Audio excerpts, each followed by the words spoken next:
अस्सलाम वालेकुम।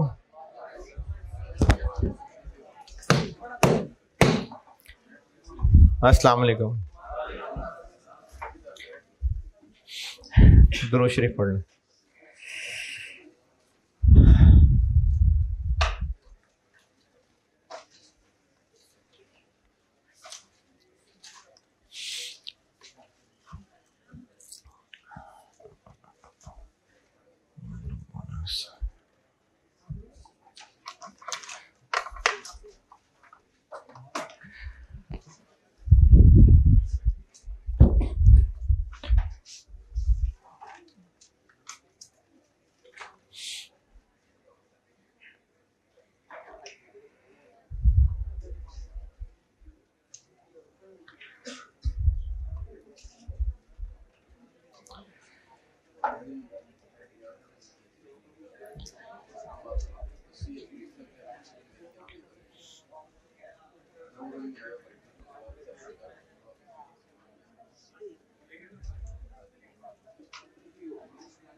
Group bonus,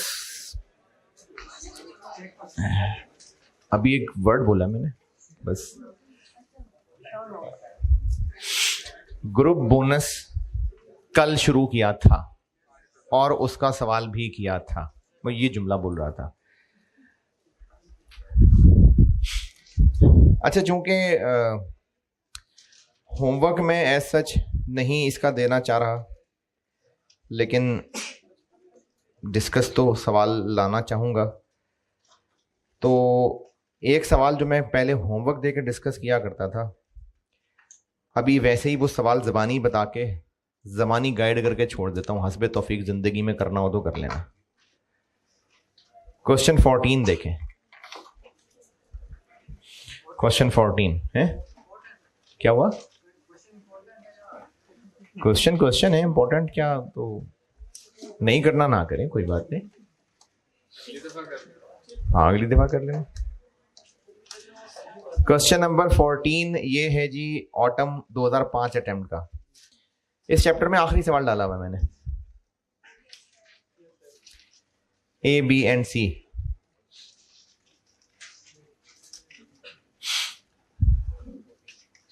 autumn 14 नहीं, क्वेश्चन 14 है। ऑटम 2005 पैदा हुए होंगे शायद आप सब लोग, पैम्पर पहन के घूमते होंगे।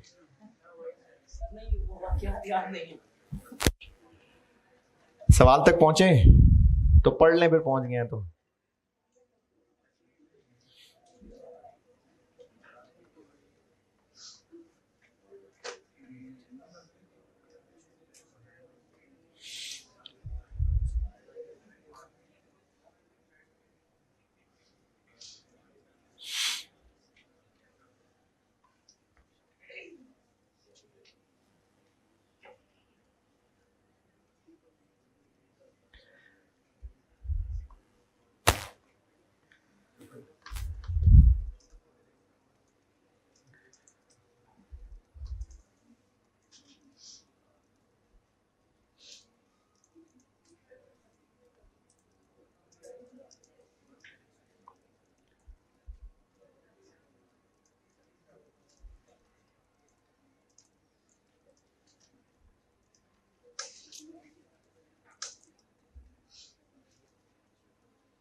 अच्छे बच्चे आस्ता आस्ता दिल बर्दाश्ता हो गए हैं, मैं देख रहा हूँ लोड कम हो गया है।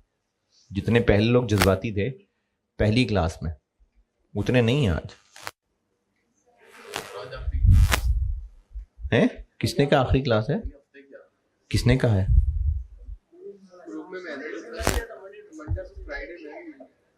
कल भी है जी जी, नेक्स्ट वीक भी पूरा वीक है। हैं? कहाँ पर? यहाँ पर, यहाँ वो डिलीट कर दें, वो मैसेज डिलीट कर दें। सवाल पढ़ लेंगे तो बात कर लूंगा।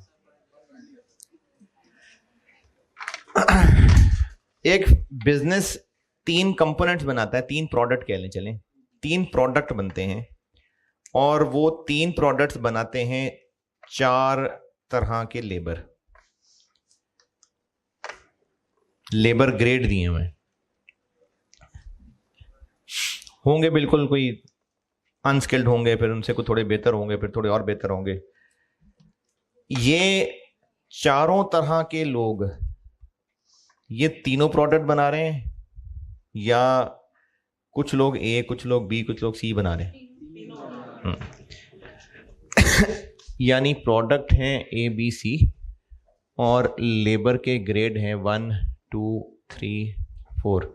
ये चारों लोग मिलके ये तीनों बना रहे हैं। ये क्या बात कर दी मैंने? सही है ना? ये सब लोग ही मिलके ये बना रहे हैं, यही सब लोग यही सब लोग ये बना रहे हैं। और इस पहले टेबल के अंदर हर ग्रेड में कितने वर्कर्स हैं, हर वर्कर का कितना वेज रेट है, और हर वर्कर ने कितने घंटे हफ्ते में काम किया। ये पहले टेबल के चारों कॉलम का फर्क देख लें, किसी को समझ ना आया हो तो पूछ लें। हर ग्रेड में कितने लोग हैं, हर बंदे का वेज रेट कितना है, और हर बंदे ने कितना घंटे काम किया। ये कैसे पता कि हर एक के अर्थ हैं? ये इंडिविजुअल। ये पहला टेबल है।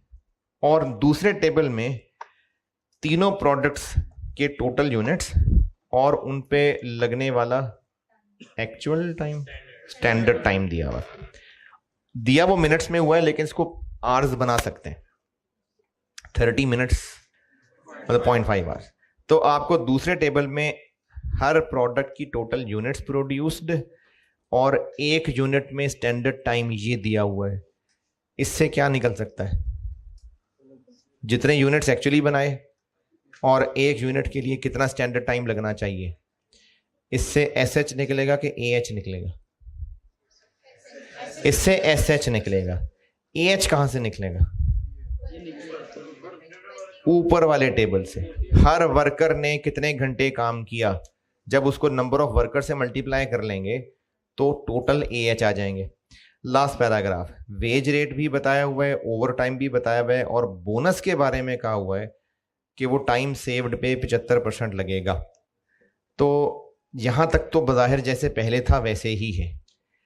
मुश्किल क्या है इसके अंदर?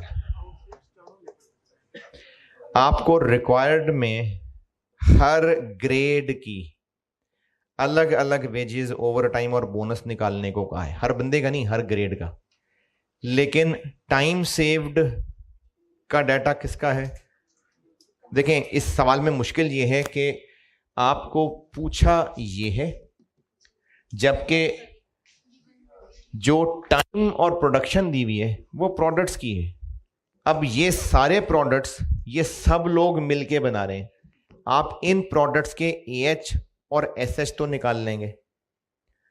अच्छा, मैं निकाल लूंगा, उनका डिफरेंस टाइम सेव्ड आ जाएगा, लेकिन वो टोटल टाइम सेव्ड लेट से 50 घंटे, उन 50 घंटों का बोनस किस ग्रेड को कितना देना है?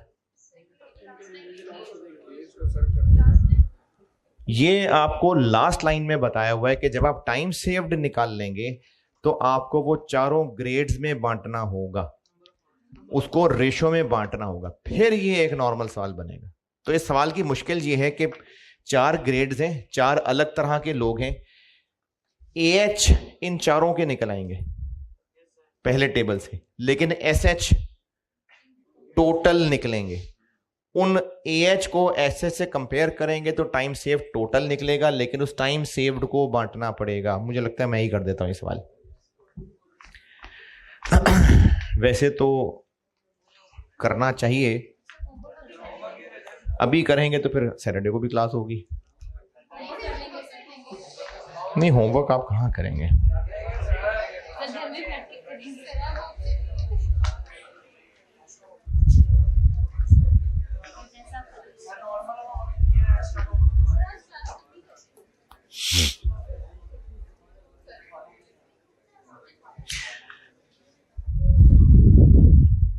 अच्छा चले, थोड़ा सा करता हूं।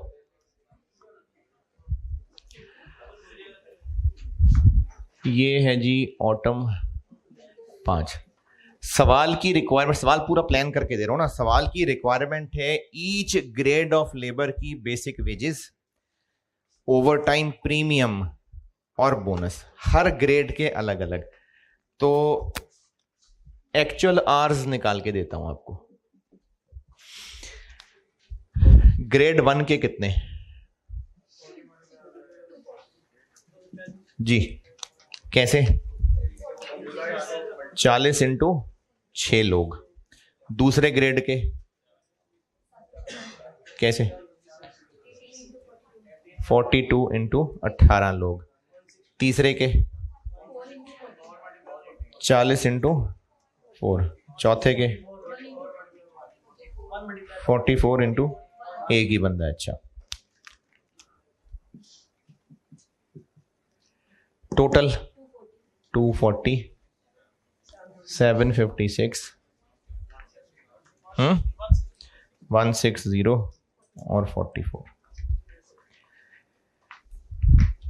अब आपको हर ग्रेड के एक्चुअल आवर्स पता चल गए, यहां से बेसिक वेजेस और ओवर टाइम प्रीमियम निकलेगा।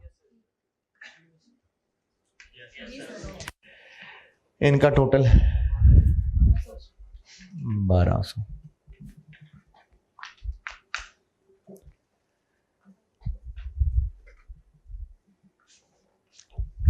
स्टैंडर्ड आवर्स निकालता हूं। प्रोडक्ट ए के कितने यूनिट्स बनाए? 444। एक के लिए कितना टाइम लगना चाहिए था? 30 मिनट्स, यानी 30/60 आवर्स, 222। बी के कितने यूनिट्स बनाए? 900। स्टैंडर्ड टाइम 54/60, अच्छा बेटे, जब तक जितना प्रैक्टिस जिस फॉर्मेट से की है, आप दिमाग में सिर्फ उस फॉर्मेट को रख के सोचेंगे इसी फॉर्मेट का सवाल होगा तो करेंगे, वरना कर ही नहीं सकते, तो फिर पेपर में मुश्किल हो जाएगी। हाँ, इस फॉर्मेट का सवाल पहले कभी नहीं किया, लेकिन कॉन्सेप्ट क्या है कि एसएच जितने यूनिट्स एक्चुअली बने उनके लिए स्टैंडर्ड के मुताबिक कितने आवर्स लगने चाहिए थे, तो ये यूनिट्स भी आपको सवाल में बताए हुए हैं और ये टाइम भी बताया हुआ है। कितने?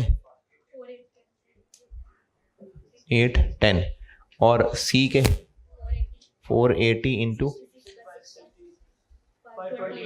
528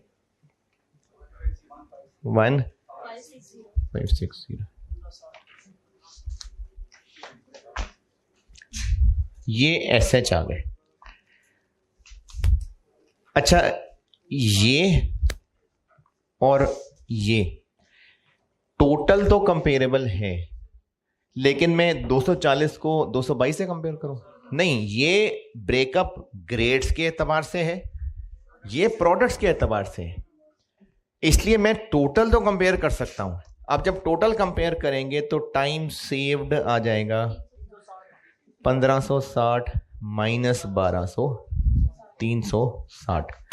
और इस टोटल टाइम सेव्ड को ग्रेड वाइज बांट सकते हैं किस रेशो में? जितने उन्होंने आवर्स काम किया, यानी इस 360 को इस रेशो में बांटना है।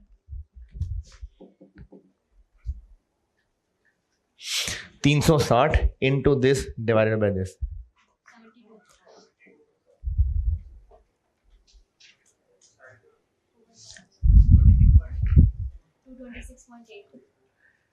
टू 26.8 48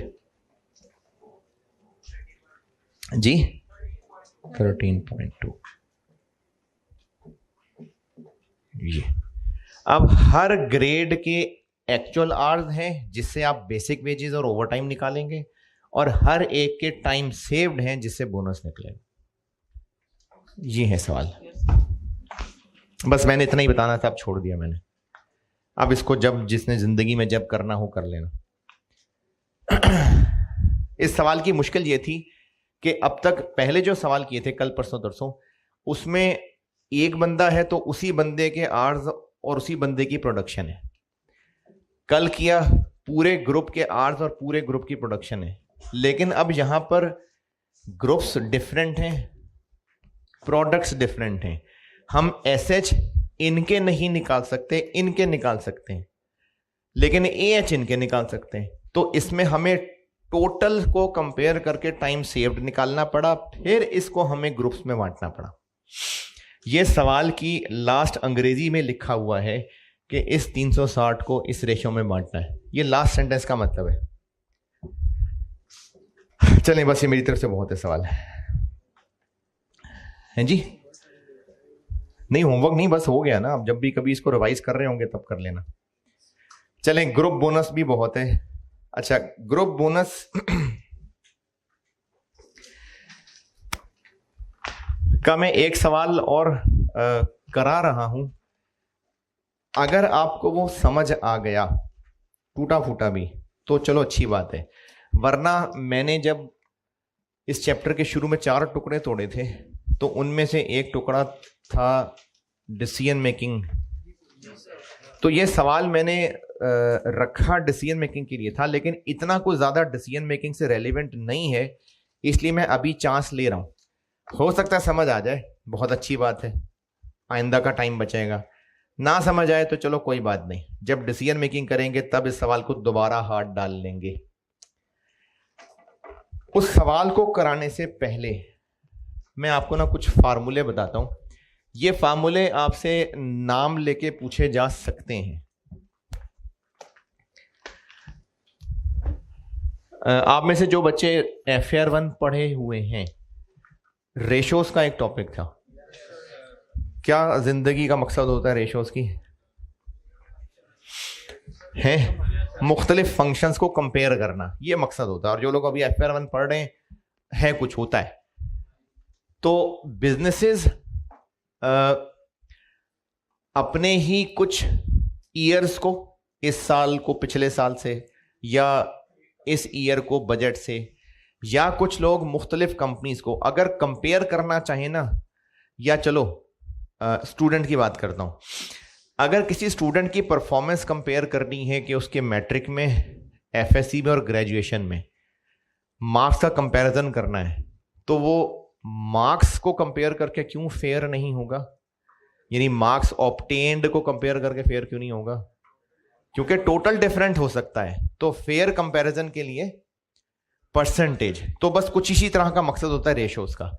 तो इसी तरह से ना बिजनेसेस अपने वर्कर्स का अगर कंपैरिजन करना चाहें, ये मैंने आपको जो 5 पॉइंट्स लिख के दिए थे, कौन से 5 पॉइंट्स? मैं वेज इंसेंटिव प्लान्स पढ़ा रहा हूं, उनमें मैंने इंडिविजुअल बोनस और ग्रुप बोनस करा दिया। ग्रुप बोनस का एक सवाल करवाना चाह रहा हूं, उम्मीद है कि शायद आ जाए समझ। उस सवाल में काम आएंगी, यानी मैंने तरतीब करनी ये थी कि पहले आपको वेजेस कैलकुलेशन सारी करानी थी, यानी इंडिविजुअल, ग्रुप, प्रॉफिट शेयरिंग वगैरह। उसके बाद आपको ना कुछ रेशोज बतानी थी, तो मैं आपको वो अभी बीच में ही रेशोज बता रहा हूं, कोई बात नहीं। लेबर से रिलेटेड कुछ रेशोज बता रहा हूं। जिन्होंने FAR1 पढ़ा हुआ है, जैसे FAR1 में मुख्तलिफ कामों के कंपैरिजन के लिए रेशोज थी, जैसे प्रॉफिटेबिलिटी को कंपेयर करने की रेशोज अलग फार्मूले थे, वर्किंग कैपिटल को कंपेयर करने के फार्मूले अलग थे, और क्या था, लिक्विडिटी को कंपेयर। तो इसी तरह बिजनेस अगर अपने लेबर की परफॉर्मेंस को कंपेयर करना चाहे तो कुछ बड़े बूढ़ों के बनाए हुए कुछ फार्मूले हैं। इन फार्मूलों को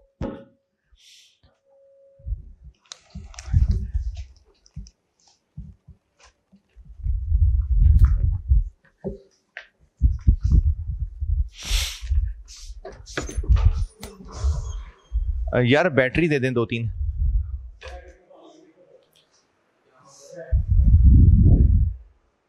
बैटरी दे दे बेटे।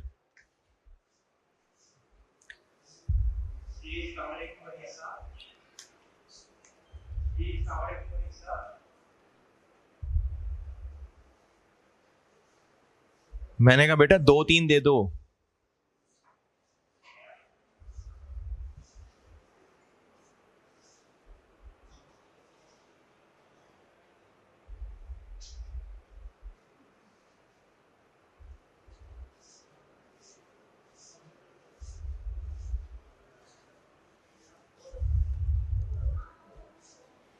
चल शुक्रिया।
ये लेबर से रिलेटेड मैं आपको ना कुछ रेशोज बता रहा हूं, और रेशोज की जिंदगी का मकसद मैंने आपको बताया है, कुछ चीजों को कंपेयर करना होता है। जैसे मिसाल के तौर पे जैसे मिसाल के तौर पे स्टूडेंट्स की परफॉर्मेंस को कंपेयर करना, तो परसेंटेजेस में कंपेयर करना आसान है, और बाकी जो लोग FAR 1 पढ़ रहे हैं तो FAR 1 में तो इस बात को डिटेल से पढ़ा दूंगा, या जिनसे भी पढ़ रहे हैं। लेबर की भी परफॉर्मेंस से रिलेटेड कुछ बड़े बूढ़ों की बनाई हुई रेशियोज हैं। अगर कोई बिजनेस इनको यूज करना चाहे तो आपसे अगर ये चीज टेस्ट हो भी गई तो स्ट्रेट कैलकुलेशन हो सकती है। मतलब हो सकता है आपसे पूछा जाए कि फॉलोइंग रेशियोज कैलकुलेट करने, इस हद तक हो सकती है। एक होती है लेबर एफिशिएंसी रेशो, और फार्मूला बता रहा हूं, लेकिन मिसाल से जब वैल्यूज पुट करके बताऊंगा ना तो ज्यादा बेहतर ये बात समझ आएगी। लेबर एफिशिएंसी रेशो, इसका फार्मूला होता है SH/AH।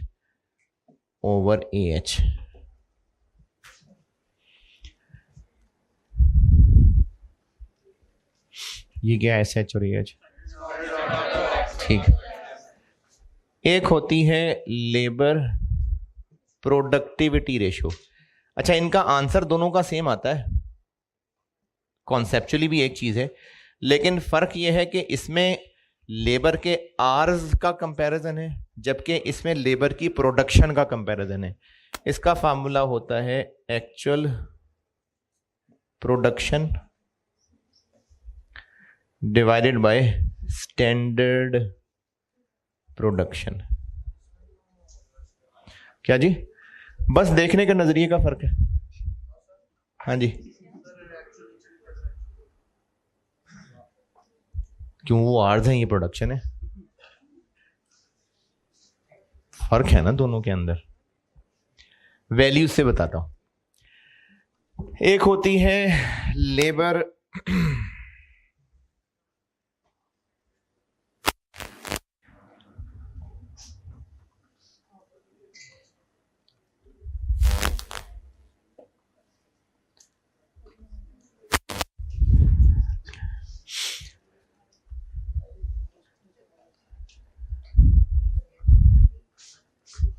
Labour activity ratio. इनके ना मैं फार्मूलों को लिख के एक सवाल से सॉल्व करके ना फिर इनके मतलब भी बता देता हूं।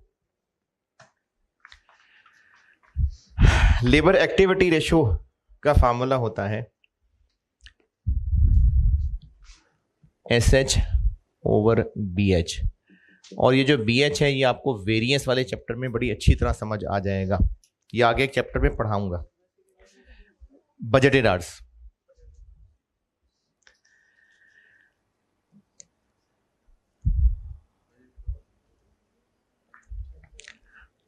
और एक होती है लेबर एक्टिविटी रेशो,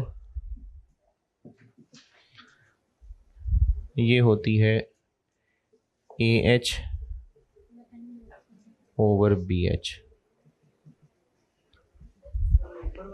हैं जी?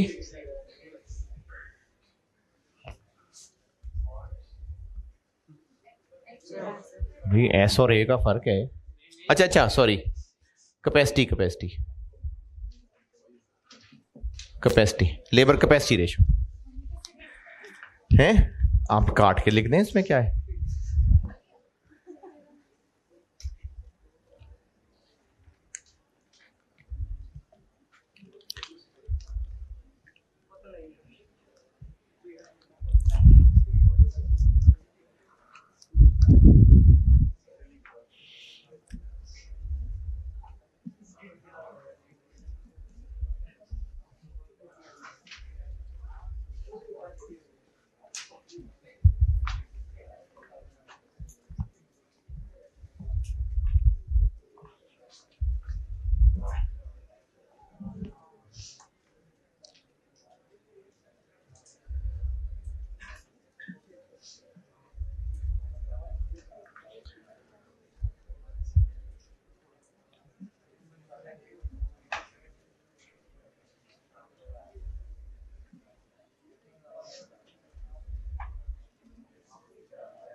जून के महीने का बिजनेस ने बजट किया हुआ था कि हम वर्कर से इतने घंटे काम करवाएंगे।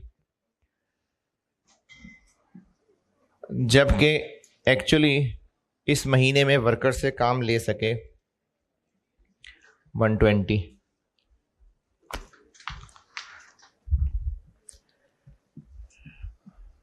एक्चुअल प्रोडक्शन हुई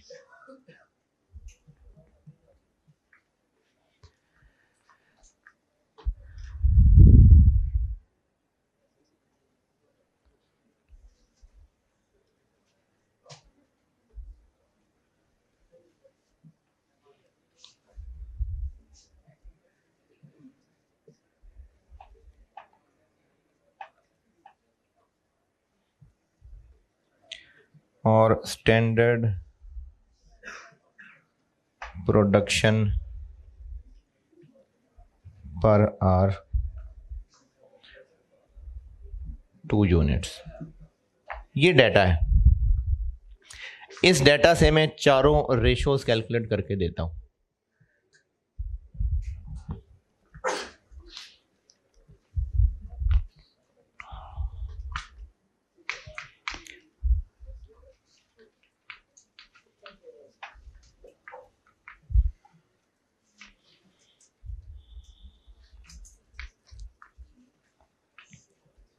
एसएच कितने?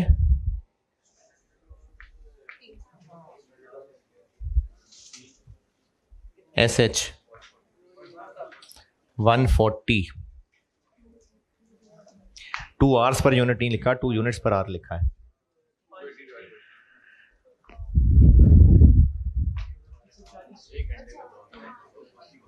एसएच होते हैं जितने यूनिट्स एक्चुअली बने उनके लिए कितने घंटे लगने चाहिए थे। कितने लगने चाहिए थे? 140। 1 घंटे में स्टैंडर्ड क्या है? 2 यूनिट्स। तो इसे एतबार से कितने घंटों में ये काम होना चाहिए था? 140। यार अब तो 2 दिन हो गए बोनस निकालते हुए। पहली रेशो है लेबर एफिशिएंसी रेशो।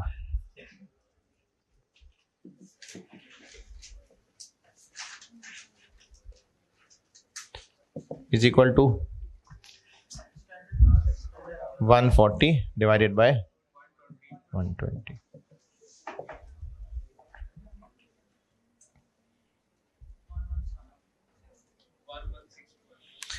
वन 6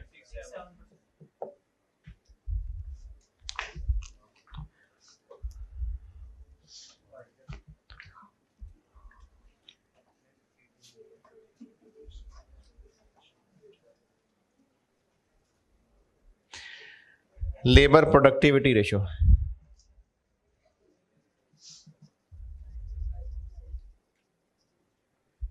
जी एक्चुअल प्रोडक्शन कितनी? 280। स्टैंडर्ड प्रोडक्शन क्या लग रहा है नाम से? स्टैंडर्ड प्रोडक्शन नहीं, बजटेड नहीं, स्टैंडर्ड प्रोडक्शन। अच्छा स्टैंडर्ड आवर्स क्या है? मेरी बात ध्यान से सुनिएगा। स्टैंडर्ड आवर्स हैं जितने यूनिट्स एक्चुअली बने, जितने यूनिट्स एक्चुअली बने उनके लिए कितने घंटे लगने चाहिए थे। ये एसएच है। एक्चुअल क्या ले रहा हूं उसके लिए? कैसे कैलकुलेट कर रहे हैं एसएच? एक्चुअल प्रोडक्शन ले रहा हूं ना। एसएच कैसे कैलकुलेट कर रहे हैं? 280 डिवाइड बाय 2 क्या है? 280 एक्चुअल प्रोडक्शन। तो स्टैंडर्ड आवर्स का कॉन्सेप्ट है कि जितने यूनिट्स एक्चुअली बने उनके लिए कितने घंटे लगने चाहिए थे। अब मैं थोड़ा सा उलट बोल रहा हूं। स्टैंडर्ड प्रोडक्शन का क्या मतलब लग रहा है? जितने घंटे एक्चुअली लगे उसमें कितने यूनिट्स बनने चाहिए थे। तो 120 घंटों में कितने यूनिट्स बनने चाहिए थे? 240।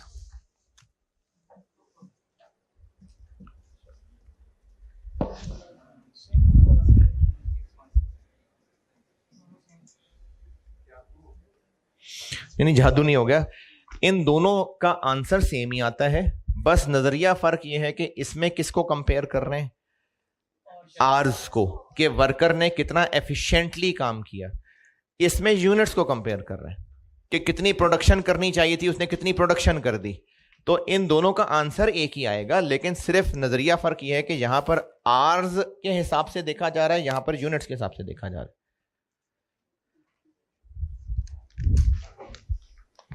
तीसरा क्या है? Labour activity ratio. जी स्टैंडर्ड आर्ट्स कितने? 140 divided by 150,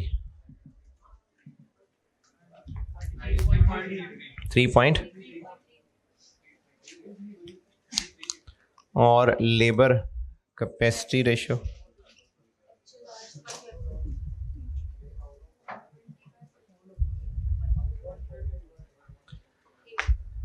ji 120 divided by 150।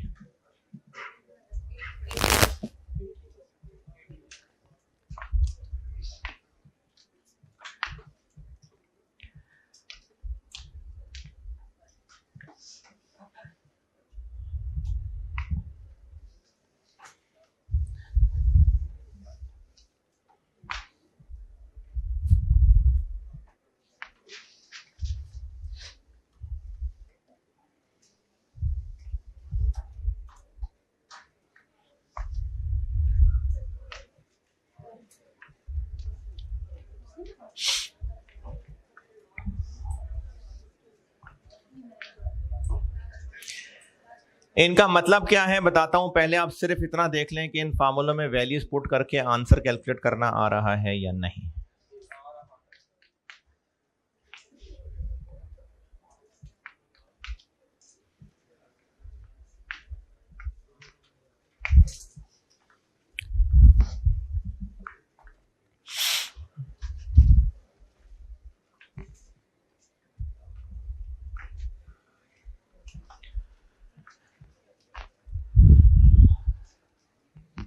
नूर उधर ही रखना वो सॉल्यूशन में।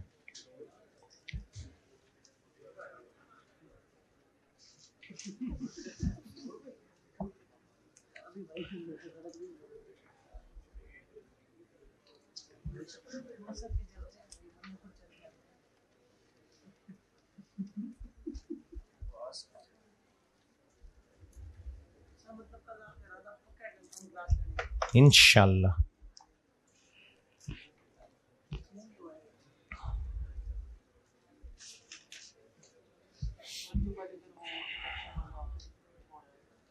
वो तो 3 बजे है ना।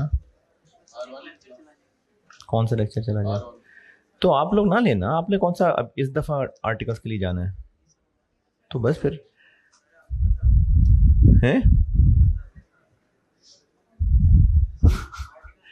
देखें जिनकी ये क्वालिफाइंग अटेम्प्ट है, बेहतर है कि वही सिर्फ वो सेशन लें। जिनकी अभी एक दो अटेम्प्ट और रहती है, उन्होंने क्या करना है वो सेशन लेंगे। किस बात की अपॉर्चुनिटी ना मिले? उन्होंने कौन सा कहना है जिसने सेशन अटेंड किया था उसको आर्टिकल मिल रहे हैं? किस बात की अपॉर्चुनिटी ना मिले? जो गाइडेंस दे रहा हूं वो तो लेना पहले, वो कैलकुलेशन डन। अच्छा इन दोनों पे तो आपने बिल्कुल भी जो है ना वो दिल भारी नहीं करना, ये चीजें बिल्कुल इग्नोर करें। ये आपको जब मैं वेरिएंस में BH SH पढ़ाऊंगा ना, ये तब इन पे कुछ दिमाग लगाना तो लगाना, अब इसको सोचना भी नहीं है।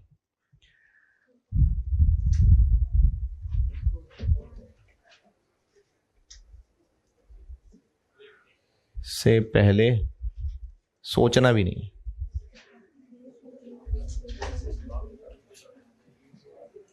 यानी इस पे दिमाग ना लगाएं कि ये क्या है। वेरियस का चैप्टर पढ़ाऊंगा, उसके बाद कहीं जाके इस पे दिमाग लगाना हो, अगर तब तक याद रहा तो ठीक है, वरना ना लगाएं दिमाग। ये समझा रहा हूं बस। अगर कहा जाए कि एक वर्कर 100% एफिशिएंसी पे काम कर रहा है, क्या इंटरप्रिटेशन है इसकी? नहीं, अच्छा बुरा नहीं जितना उसको काम करना चाहिए था उतना ही कर रहा है, 100% एफिशिएंसी पे काम कर रहा है। 100% एफिशिएंसी का आंसर का मतलब है कि जितने घंटों में उसको काम करना चाहिए। अच्छा, इसका मतलब ये नहीं है कि दिन में 8 घंटे नौकरी करनी चाहिए तो हाँ 8 घंटे ही कर रहा है, ये नहीं, वो तो 8 घंटे ही करेगा वरना तो नौकरी से निकाल देंगे। बात हो रही है कि जो काम उसने किया कितने घंटों में किया, कितने घंटों में करना चाहिए था। अरे सबर, यहां पर बात छुट्टी के टाइम से पहले जाने की नहीं हो रही है। यानी अगर 100% एफिशिएंसी है इसका मतलब पूरी छुट्टी का टाइम जाता है, 100% से ज्यादा एफिशिएंट है तो शाम तक बैठा रहता है, ये मतलब नहीं है। इस एफिशिएंसी रेशियो का मतलब है कि जितना काम उसने किया है, जितना भी काम किया, जितने घंटे में करना चाहिए था उतने घंटों में किया, तो वर्कर 100% एफिशिएंसी पे काम कर रहा है। और 100% से ज्यादा एफिशिएंसी पे काम करने का मतलब है नहीं, ओवर टाइम नहीं, ओवर टाइम सिर्फ छुट्टी के टाइम के बाद वाले टाइम को कहते हैं कि जितने घंटों में काम करना चाहिए था उससे कम में कर रहा है, तो ये एफिशिएंसी। अच्छा, इसी तरह 100% से कम में एफिशिएंट है तो जितने देर में काम करना चाहिए था उससे वो ज्यादा देर लगा देता है। ये एफिशिएंसी रेशियो मेजर कर रही होती है। और ये जो फार्मूला है इसी से नजर आ रहा है कि ये रेशियो AH और SH को कंपेयर कर रही। लेबर प्रोडक्टिविटी रेशियो भी कुछ इसी तरह की बात है, लेकिन उसका रास्ता डिफरेंट है कि जितने घंटे काम किया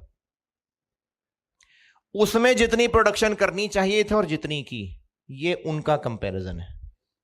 ये बात दोबारा सुने, एफिशिएंसी रेशियो कंपैरिजन है कि जितनी एक्चुअल प्रोडक्शन की उसके लिए कितने घंटे लगने चाहिए थे, कितने घंटे लगे, इनका कंपैरिजन है। जितनी एक्चुअल प्रोडक्शन की उसके लिए कितना टाइम लगना चाहिए था और कितना टाइम लगा, इसके कंपैरिजन को हम एफिशिएंसी कहेंगे। जितनी एक्चुअल प्रोडक्शन हुई, जबानी याद होता जा रहा होगा ना, जितनी एक्चुअल प्रोडक्शन हुई उसके लिए कितने आवर्स लगने चाहिए थे, कितने आवर्स लगे, यानी उसके आवर्स की बात हो रही है। ये एफिशिएंसी है, यानी ये मेजर करना, एफिशिएंसी मेजर करना है। जितनी एक्चुअल प्रोडक्शन हुई उतने के लिए कितने आवर्स लगने चाहिए थे, कितने आवर्स लगे, ये स्टडी करना, उसकी एफिशिएंसी को मेजर करना है।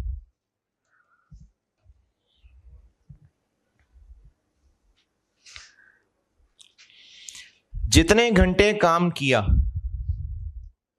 जितने घंटे काम किया एक्चुअली, उसमें कितनी प्रोडक्शन करनी चाहिए थी, कितनी प्रोडक्शन की, इसका कंपैरिजन प्रोडक्टिविटी मेजर करना है। जितने एक्चुअली घंटे काम किया उतने घंटों में कितनी प्रोडक्शन होनी चाहिए थी और कितनी प्रोडक्शन हुई, इनका कंपैरिजन प्रोडक्टिविटी रेशियो है। दोबारा बता रहा हूं, जो अभी पहली ही वाली अंग्रेजी उर्दू पे फंसे में वो बता रहा हूं।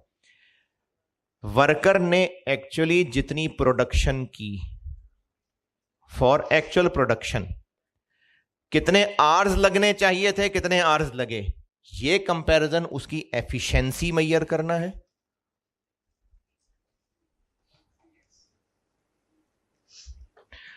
और प्रोडक्टिविटी, जितने एक्चुअल आवर्स काम किया उतने में जितनी प्रोडक्शन होनी चाहिए थी और जितनी प्रोडक्शन हुई, इसका कंपैरिजन उसकी प्रोडक्टिविटी मेजर करना है। आंसर दोनों का सेम आएगा।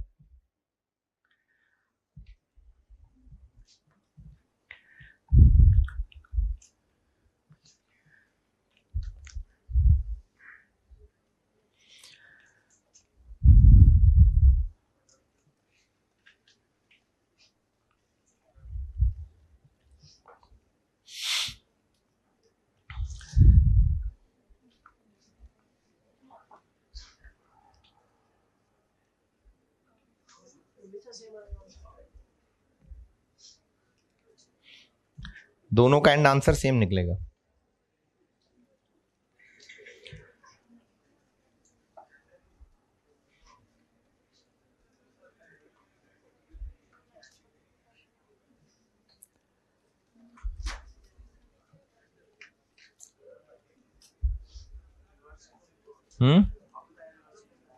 रिवर्स क्यों?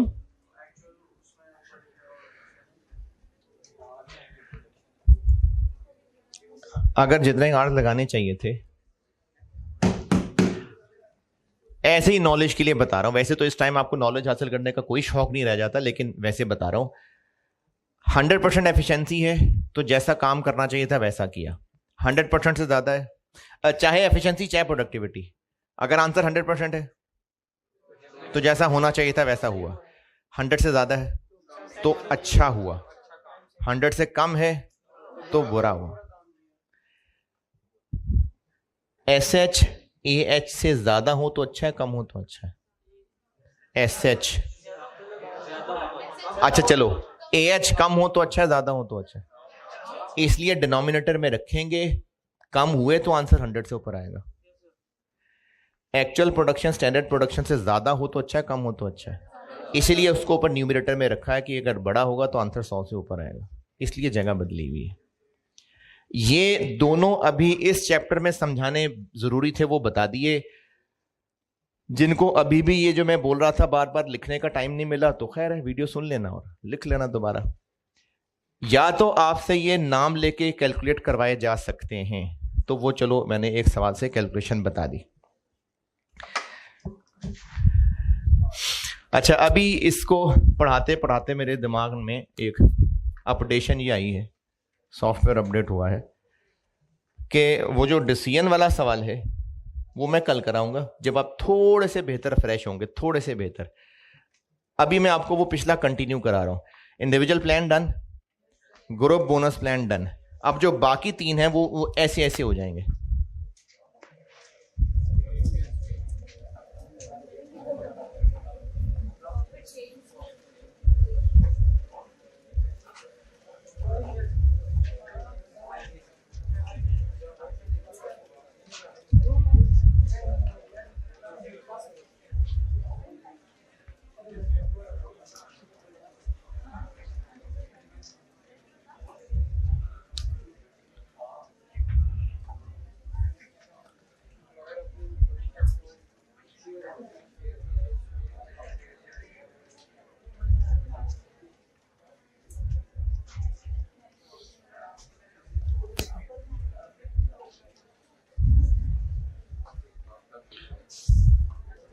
क्या हुआ?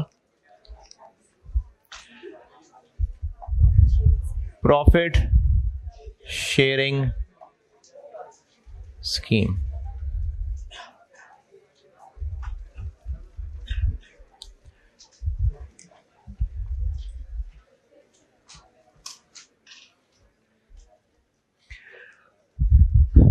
वर्कर से कहा कि अगर हमारा प्रॉफिट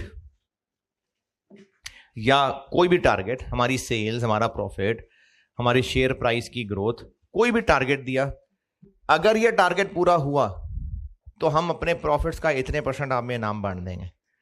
ये प्रॉफिट शेयरिंग स्कीम है। हो गया, बस ये ऐसे ही है, इससे ज्यादा नहीं है। नहीं समझ आई? चलें सवाल लिखें। समझ आ गई? चलें फिर सवाल लिखें।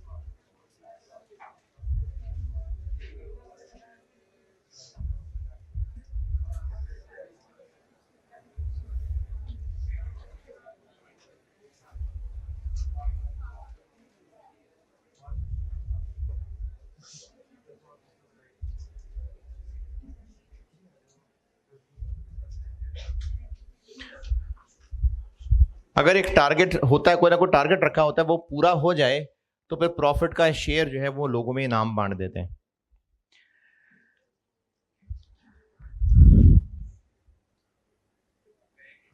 हैं जी? क्या हो गया? पता नहीं क्या कहे जा रहे हैं। कुछ पूछ रहे हैं या? अच्छा, क्या पता नहीं यार क्या बोले जा रहे हैं। मैं ओवर टाइम देता हूं किसको? मैं पैक से ओवर टाइम देता हूं? सवाल लिख।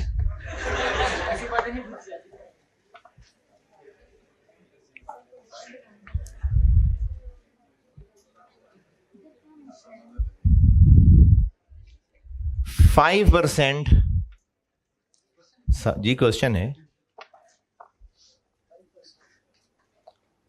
5% of profit in excess of 5% of profit in excess of 5 million रुपए, 5 million रुपए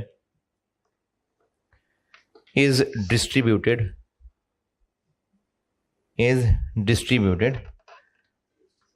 among workers.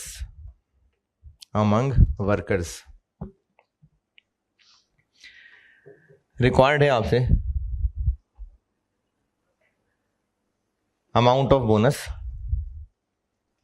If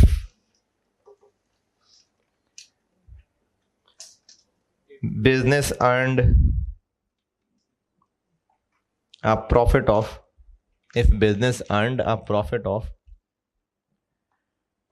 7.2 million, 72 lakh 720000 for the year.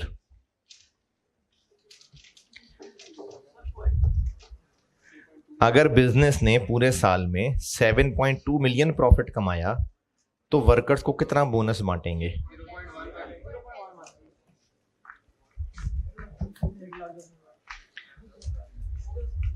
हाँ सही है, बस भाई यही है।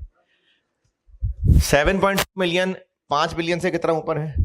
22 लाख, उसका 5%, बस यही है। एम्प्लॉय शेयर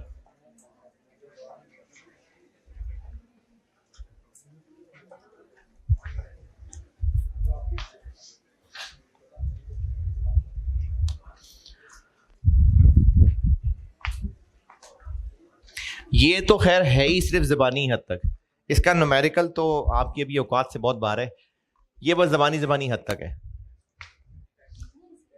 है जी। हाँ कुछ बताता हूँ, नहीं टैक्स में जो पढ़ा है आपने वो तो एक एम्प्लॉय के पॉइंट ऑफ व्यू से पढ़ा है ना। हाँ तो मैं तो कंपनी की बात कर रहा हूँ। ये सीफे 1 में कहीं इसकी कैलकुलेशन है, और बल्कि कमाल कैलकुलेशन है, IFRS 2 स्टैंडर्ड है पूरा एक।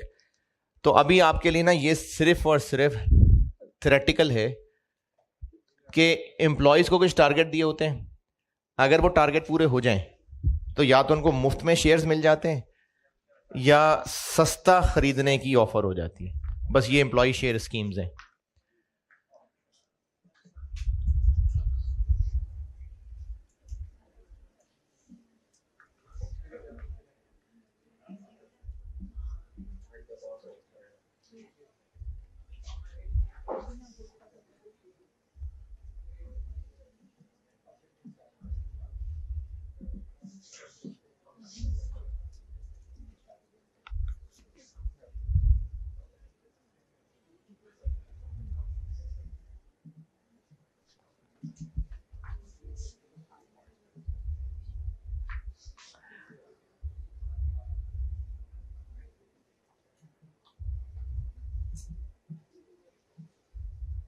अगर कुछ परफॉर्मेंस टारगेट दिए हुए पूरे हो रहे हैं तो बस इनको मिल जाएगा ये, इसकी कैलकुलेशन नहीं है आपके स्कोप में।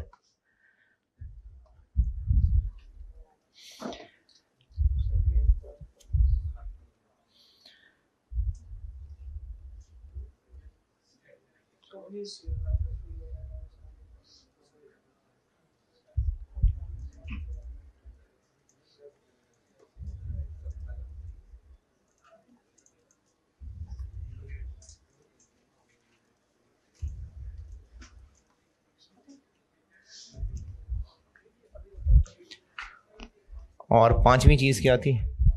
ये भी ऐसी बस हल्का फुल्का सही है, ये आपको मैं एक छोटे से एग्जाम्पल से ही समझा रहा हूं। हाई डे रेट प्लान्स, ये एक सवाल से समझाता हूं।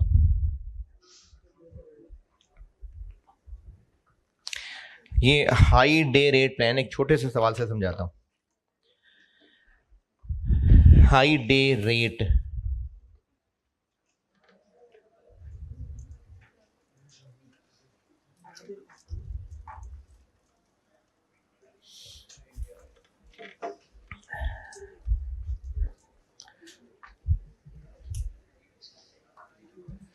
ये दे दी हेडिंग। चलें एक सवाल लिखे।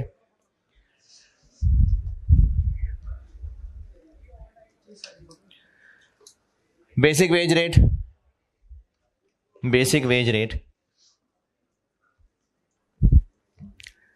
200 रुपए per hour, basic wage rate 200 per hour,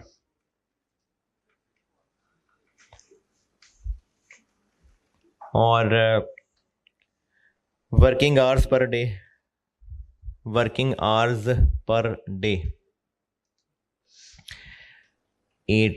8 घंटे।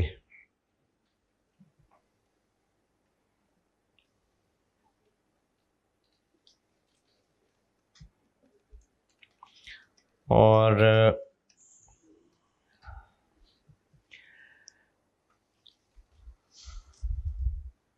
Wage rate of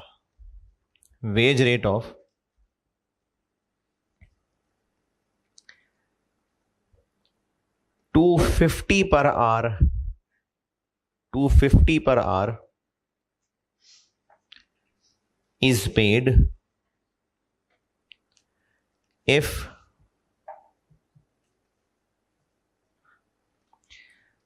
production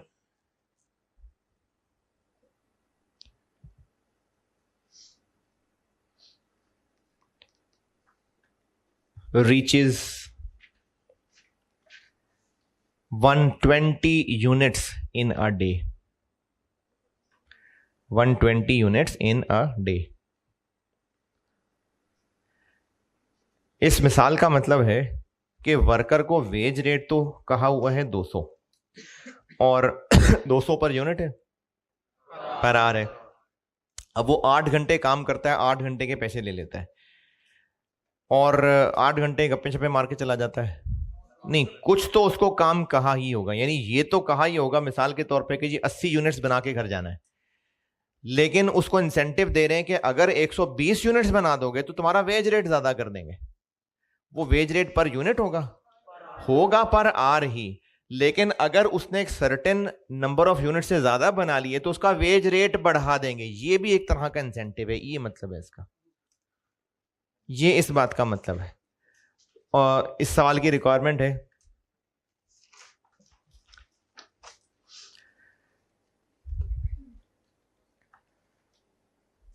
wages for Monday and Tuesday,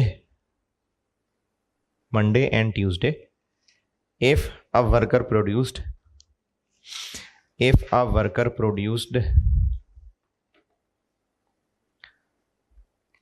80 units on Monday and 120 units on Tuesday। अगर मंडे को उसने 80 यूनिट्स बनाए हैं तो बता दें मंडे की वेजेस, और ट्यूसडे को उसने बनाए हैं 120 यूनिट्स तो ट्यूसडे की वेजेस बता दें। हाँ, देखें इस तरह की जब स्कीम्स देते होंगे ना तो कुछ और कंट्रोल्स रखते होंगे, यानी बस 8 घंटे काम करना है, बस इससे ज्यादा नहीं। ये नहीं कि 20 घंटे बैठा है और कहते हैं मैंने 120 यूनिट्स बना दिए, और कंट्रोल्स होंगे। हाँ जी, मंडे को उसको चूंकि उसने 120 का टारगेट पूरा नहीं किया तो उसको 200 पर आवर मिलेगा, और ट्यूसडे को चूंकि उसने टारगेट पूरा कर दिया तब उसका वेज रेट 200 की बजाय 250 हो जाएगा। तो ये भी एक तरह का इंसेंटिव है कि अगर सर्टेन टारगेट पूरा कर लिया तो उसका वेज रेट बढ़ा देंगे। वेज इंसेंटिव प्लान्स यही हैं, और मैंने जो आपको वेज कैलकुलेशंस हिस्सा कहा था वो ये हो गया खत्म। चलें ठीक है जी, कल इंशाल्लाह मुलाकात होगी लेबर में।